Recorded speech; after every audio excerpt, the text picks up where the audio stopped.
dito sa inyong center. Ngayon po ay may maganda akong balita. So ngayon po ay mayroon tayong bagong manager. Galing po siya sa ibang. So kasama po siya ngayon. Ngayon po ay pinapakilala ko sa inyo yung mga ating bagong manager. Si Sagana General. Aso po. Kamusta po? Okay naman po. Sinong may pending loans? Sir, ayan na muna. Magkakaroon na tayo ng opening prayer. Sino po pwede mag-lead ng opening prayer? Ako po. Ako po.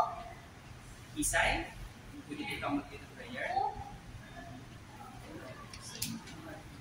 Pwede pong tumaya ang lahat para sa opening prayer?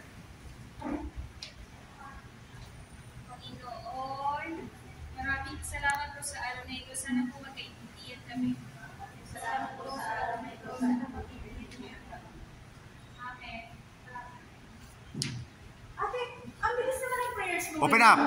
Dati-dati, inaabot yung isang linggo. Sa dami ng santo na yung pinasasalamatan. Eh baka nagmamadali si Sir. No! Ayos lang. Take your time. Sige.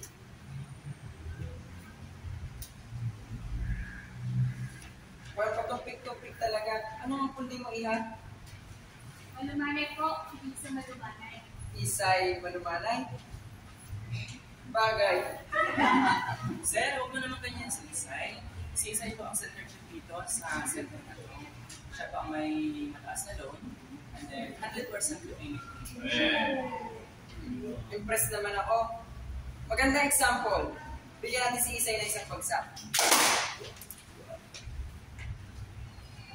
So, basta po ang tatandaan natin ha, doon sa 10 decision, kailangan po tayo ay utang ayon lamang sa aming kakayahan at gamitin ito ng maayos sa tulugan linggo-linggo. Yun lang po. Salamat, Sig. Yan. Ang kwento nyo, hindi ba ang buong bida, kung hindi tayo. Sa tuwing kayo magbubulog ng tama, makakapagpahiram tayo ng tama. Ang inyong mga inuutang ay may papahiram natin sa iba sa tuwing kayo magbabayad. At ito ay para sa iyo. Palakpak! Next week.